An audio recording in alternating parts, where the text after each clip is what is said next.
ఎవరు చెప్పారు? ఇప్పుడు చెప్తే జగన్మోహన్ రెడ్డి గారు చెప్పాలి, మా పార్టీ అది నాయకుడు ఆయన చెప్పాలి తప్ప సోషల్ మీడియాలో ఇష్టం వచ్చినట్టు రాసేసుకొని. ఇప్పుడు సీఎంఓ ఆఫీస్కి రెగ్యులర్గా వస్తుంటాం. నిన్న నేనేదో కార్పొరేషన్లో టిట్కో హౌస్ల కోసం దానికోసం నేను మా మేయర్ గారు వచ్చి కొంచెం అక్కడ కొంచెం ఫండ్స్ అవసరం ఉంది కాబట్టి దాన్ని అడగడానికి వస్తే ఇష్టం వచ్చినట్టు మీరు రాసుకుంటున్నారు. ఎందుకు అవసరం, ఎందుకు మార్చాల్సి వస్తుంది, ఎందుకు అనుకుంటున్నారు మీరు, ఎందుకు భావిస్తారు ఆ విధంగా? ఏదో మళ్ళీ ఇప్పుడు ఏదో మీరే అడుగుతున్నారు, ఏదో నేను రాజీనామా ఎవరు రాజీనామా చేసింది, ఎందుకు చేయాలి, నాకేం పని? మా ముఖ్యమంత్రి గారు నా మీద పూర్తి విశ్వాసం ఉంది ఆయనకి. తప్పకుండా నాకు 100% మళ్ళీ నేను అక్కడ పోటీ చేస్తాను గ్యారంటీగా మా ముఖ్యమంత్రి గారి ఆశీస్సులతో. దయచేసి ఈ గాసిప్స్ ఆపమని మాత్రం కోరుకుంటున్నాను. నేను సీఎంఓకి అనేది ఎప్పుడు వస్తాను, ఇవాళ కాదు రోజు వస్తాను. నాకు పని ఉన్న ఇప్పుడు కాన్స్టిట్యున్సీలో వర్క్లో ఉన్నప్పుడు కంపల్సరీ రావాలి దానికి. ఇక్కడికి వచ్చినంత మాత్రాన నేను యాక్చువల్గా సీఎం గారిని కలిసి దాదాపు 6 రోజుల పైన అయింది. ఇంతకుముందు విజయవాడలో వచ్చినప్పుడు కలవడం తప్ప నేను సీఎంఓలో కలవాల, ఇవాళ కూడా కలవాల. ఈరోజు కూడా నేను ఆయన ఇక్కడ సీఎంఓ ఆఫీస్లో పని ఉంది, అధికారులతో కలిసి నా పని చేసుకుంటూ వస్తున్నాను. దయచేసి ఈ గాసిప్స్ ఆపండి అనవసరంగా.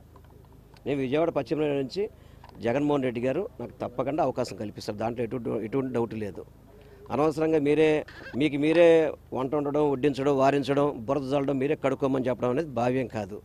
నేను వైఎస్ఆర్సీపీ పార్టీ సైనికుల్లాగా పనిచేస్తాను. దాంట్లో జగన్మోహన్ రెడ్డి గారు నాకు మంచి అవకాశాలు ఇచ్చారు. ఆ అవకాశాలతో పశ్చిమ నియోజకవర్గాన్ని చాలా అభివృద్ధి చేసుకున్నాను. మీరు ఎటువంటి అపోహలు పొందాల్సిన అవసరం లేదు. తప్పకుండా జగన్మోహన్ రెడ్డి గారి నాయకత్వంలో వారి ఆశీస్సులతో 120 రూపాయలు నేను మళ్ళీ పశ్చిమ నియోజకవర్గం నుంచి పోటీ చేస్తాను. సరే, ఇవన్నీ మా ముఖ్యమంత్రి గారి నిర్ణయం.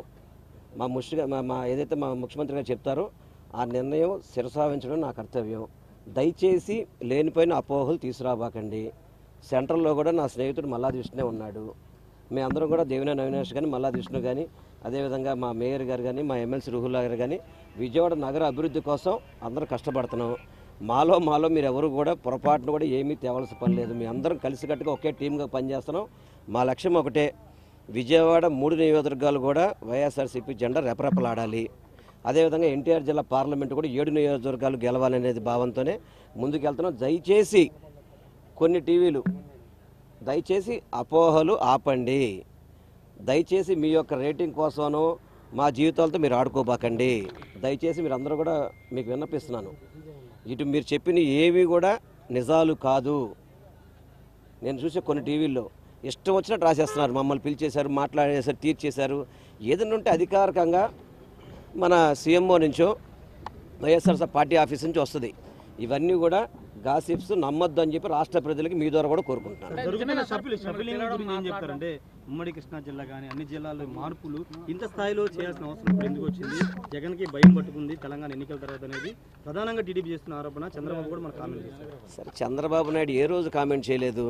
పవన్ కళ్యాణ్ చంద్రబాబుకి ఒకటే జయం. ప్రతిరోజు జగన్నామ స్మరణ తప్ప ఏం మాడతారు వాళ్ళు? ఈ రాష్ట్రానికి 14 ఏళ్ళలో ఆయన చేయలేని పనులన్నీ జగన్మోహన్ రెడ్డి గారు చేస్తున్నారని వాళ్ళకందరూ కూడా దుఃఖంగా ఉంది. నేను ఒకటే చెప్తున్నా, రేపు రానున్న రోజుల్లో 175 నియోజకవర్గాలు గెలుపు మీదే మా పార్టీ కానీ, మా ముఖ్యమంత్రి గారు కానీ, మా నాయకులు పనిచేస్తారు తప్ప ఇటువంటి చంద్రబాబు నాయుడు, అదేవిధంగా నారా లోకేష్, పవన్ కళ్యాణ్ మాటలు పట్టించుకున్న పరిస్థితి మా పార్టీ కానీ, మా పార్టీ నాయకులు కానీ, రాష్ట్ర ప్రజలు కూడా పట్టించుకోవట్లేదండి. ఎక్కడ రాలేదు. రాని విషయాలు దయచేసి మీరు మీ దాంట్లో ఇది ఊహాగానాలు, ప్రచారాలు అని చెప్పని పూర్తిగా మీరు అన్నీ కూడా తెరదించండి అని మాత్రం మిమ్మల్ని కోరుకుంటున్నాను. నేను ఒకటే చెప్తున్నా, గౌరవ ముఖ్యమంత్రి గారు ఏ నిర్ణయం తీసుకున్నా ఆ నిర్ణయాన్ని కట్టుబడే వ్యక్తిని నేను. దయచేసి ఇప్పటివరకు ఏమీ లేదు దాన్ని మీరు రప్సత చేయొద్దు, అదొకటి గుర్తుపెట్టుకోండి మాత్రం కోరుకుంటున్నాను. మరిన్ని వీడియోస్ కోసం ఛానల్ ని సబ్స్క్రైబ్ చేయండి, లేటెస్ట్ అప్డేట్స్ కోసం వాట్సాప్ ఛానల్ ని ఫాలో చేయండి, అండ్ లింక్ డిస్క్రిప్షన్ లో ఉంది.